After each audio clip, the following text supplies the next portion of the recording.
ஒரு நாட்டுல ஒரு பெரிய போர் வந்துச்சு. அப்ப அந்த நாட்டுல இந்த பவர்ஃபுல்லான தலைமை இல்லாம போனதுனால ஒரு பச்சை புள்ள கையில தான் அந்த பொறுப்பு இருந்துச்சு. அதனால அந்த நாட்டுல இருந்த அந்த பெருந்தலைகள்லாம் ரொம்ப பயந்துகிட்டு இருந்தாங்களாம். அந்த சின்ன பையன் அந்த நாட்டோட படையை நடத்துற பொறுப்பை ஏத்துக்கிட்டு போர்க்களம் போலாம்னு சொன்னானா.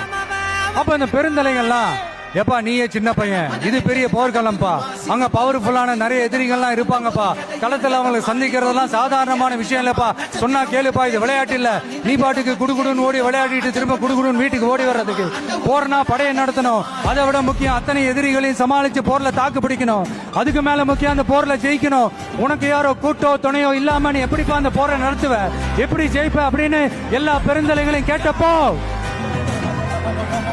எந்த பதிலும் சொல்லாம போருக்கு தனியா தன் படையோட போன அந்த பாண்டிய வம்சத்தை சேர்ந்த அந்த பையன் என்ன செஞ்சான்னு சங்க இலக்கியத்துல ரொம்ப நல்லா தெளிவா சொல்லியிருக்காங்க. படிக்காதவங்க படிச்சு தெரிஞ்சுக்கங்க, இல்லைன்னா படிச்சவங்க கிட்ட கேட்டு தெரிஞ்சுக்கங்க.